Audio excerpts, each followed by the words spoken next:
Now, over the past 12 months, we've moved the conversation between London government and national government. We've moved it on from centralisation by default. Are we seeing the permanent transformation of the political landscape?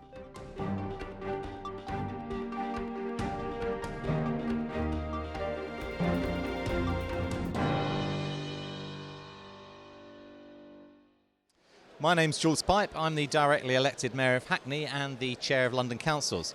This is the London Council Summit 2014, and it's the 13th annual summit that we've held. This is an opportunity for councillors and others to come from across London to meet together, to share ideas, share best practice, look back at the achievements that have happened over the last year in local government, and also look forward to the future to work out what's going to happen and the challenges they're going to face in the future. What are the key priorities for your borough? Well, Barking and Dagenham is the new London frontier as far as I'm concerned. London's got to go east, it can't go north, west or south. And Barking and Dagenham hasn't had any major development there since the 1920s.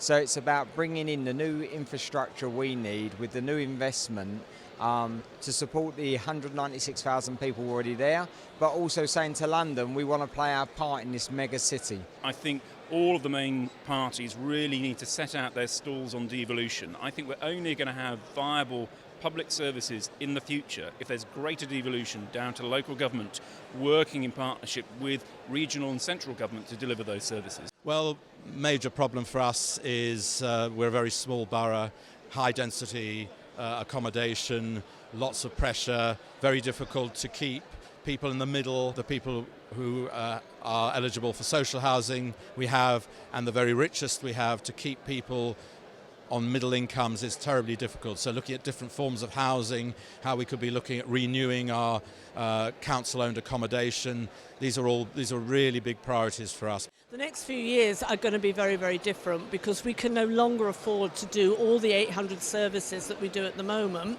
That doesn't necessarily mean that we close things down, but it means us having a genuine conversation with our community, with the people that live in our borough, and saying, right, what's important to you? What do you want us to carry on doing? What could we do differently? And what would you like to do? Obviously, healthcare is a huge issue. We've got 4 of our accident and emergency units that 2 have been closed, 2 more are planned to be closed.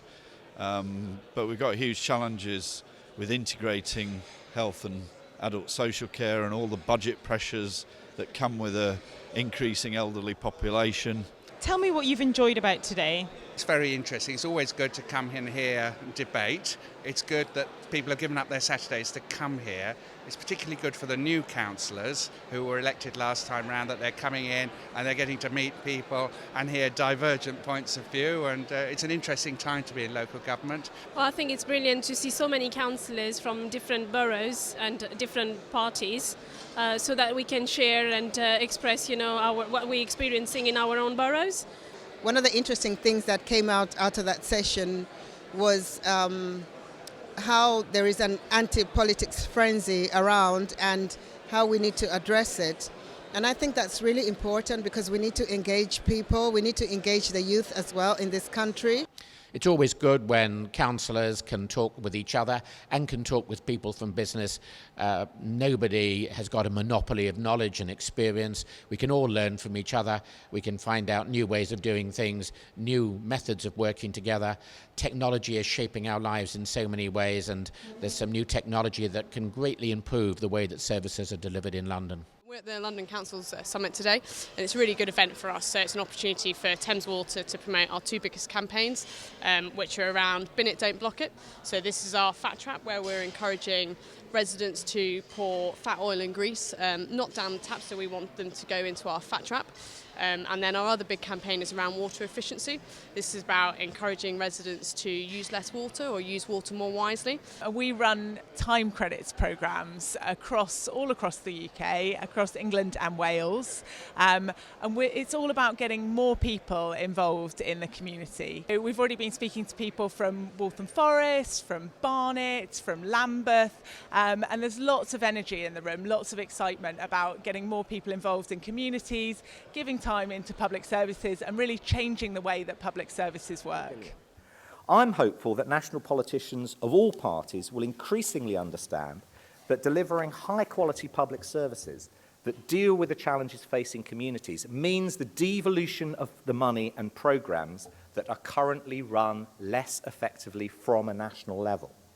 There's much to do between now and the general election, and many people still to convince: the current government, those that hope to form the next government. Then, of course, there is the growing list of those who hope to become the next mayor of London.